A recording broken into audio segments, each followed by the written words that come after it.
Call for your brother, Aaron and his sons, Nadab, Abihu, Eleazar, and Ithamar. Set them apart from the rest of the people of Israel, so they may minister to me and be my priests. Welcome to Bible Revealed, where we dive into stories and chapters of the Bible.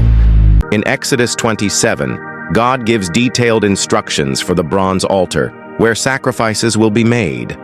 He also describes the layout of the tabernacle courtyard, showing how the holy space will be set apart. Every measurement and material has a purpose. God then commands that pure oil be brought to keep the lamp burning continually, a symbol of his constant presence with his people. Now, in Exodus 28, the focus shifts to the priests. Who will serve in this holy place? What will they wear? Special garments are coming, designed for beauty, honor, and worship. Exodus chapter 28. Garments for glory, dressing the priests for God's service.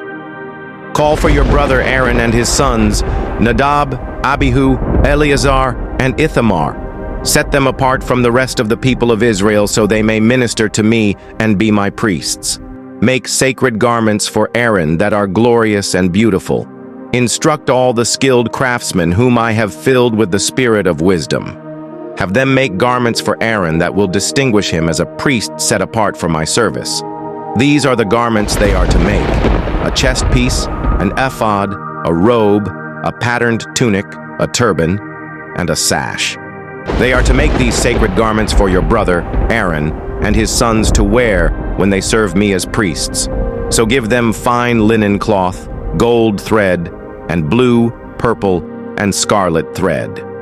The craftsman must make the ephod of finely woven linen and skillfully embroider it with gold and with blue, purple, and scarlet thread. It will consist of 2 pieces, front and back, joined at the shoulders with 2 shoulder pieces. The decorative sash will be made of the same materials, finely woven linen embroidered with gold and with blue, purple, and scarlet thread. Take 2 onyx stones and engrave on them the names of the tribes of Israel. 6 names will be on each stone, arranged in the order of the births of the original sons of Israel. Engrave these names on the 2 stones in the same way a jeweler engraves a seal. Then mount the stones in settings of gold filigree. Fasten the 2 stones on the shoulder pieces of the ephod as a reminder that Aaron represents the people of Israel. Aaron will carry these names on his shoulders as a constant reminder whenever he goes before the Lord. Make the settings of gold filigree.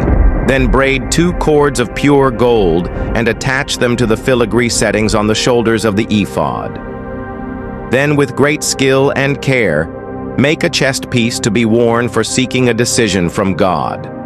Make it to match the ephod, using finely woven linen embroidered with gold and with blue, purple, and scarlet thread.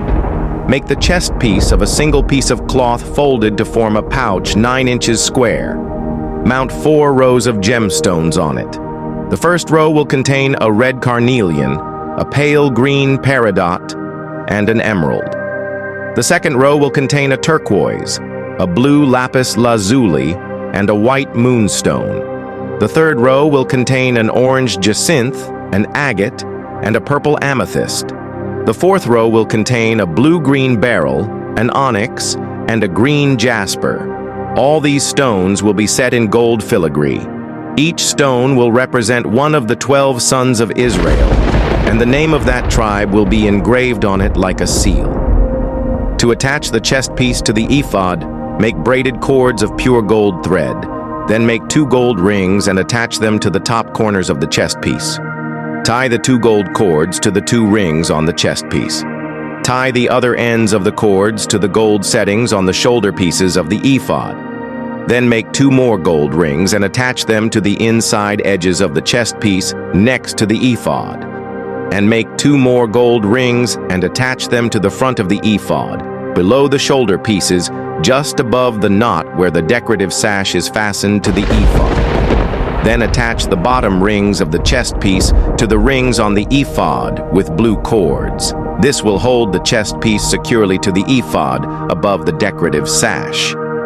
In this way, Aaron will carry the names of the tribes of Israel on the sacred chest piece over his heart when he goes into the holy place. This will be a continual reminder that he represents the people when he comes before the Lord. Insert the Urim and Thummim into the sacred chest piece, so they will be carried over Aaron's heart when he goes into the Lord's presence. In this way, Aaron will always carry over his heart the objects used to determine the Lord's will for his people whenever he goes in before the Lord. Make the robe that is worn with the ephod from a single piece of blue cloth, with an opening for Aaron's head in the middle of it. Reinforce the opening with a woven collar so it will not tear. Make pomegranates out of blue, purple, and scarlet yarn and attach them to the hem of the robe, with gold bells between them. The gold bells and pomegranates are to alternate all around the hem. Aaron will wear this robe whenever he ministers before the Lord, and the bells will tinkle as he goes in and out of the Lord's presence in the holy place. If he wears it, he will not die. Next, make a medallion of pure gold and engrave it like a seal with these words, "Holy to the Lord." Attach the medallion with a blue cord to the front of Aaron's turban, where it must remain. Aaron must wear it on his forehead so he may take on himself any guilt of the people of Israel when they consecrate their sacred offerings. He must always wear it on his forehead so the Lord will accept the people. Weave Aaron's patterned tunic from fine linen cloth. Fashion the turban from this linen as well. Also make a sash and decorate it with colorful embroidery. For Aaron's sons, make tunics, sashes, and special head coverings that are glorious and beautiful. Clothe your brother Aaron and his sons with these garments, and then anoint and ordain them. Consecrate them so they can serve as my priests. Also make linen undergarments for them to be worn next to their bodies, reaching from their hips to their thighs. These must be worn whenever Aaron and his sons enter the tabernacle or approach the altar in the holy place to perform their priestly duties. Then they will not incur guilt and die. This is a permanent law for Aaron and all his descendants after him.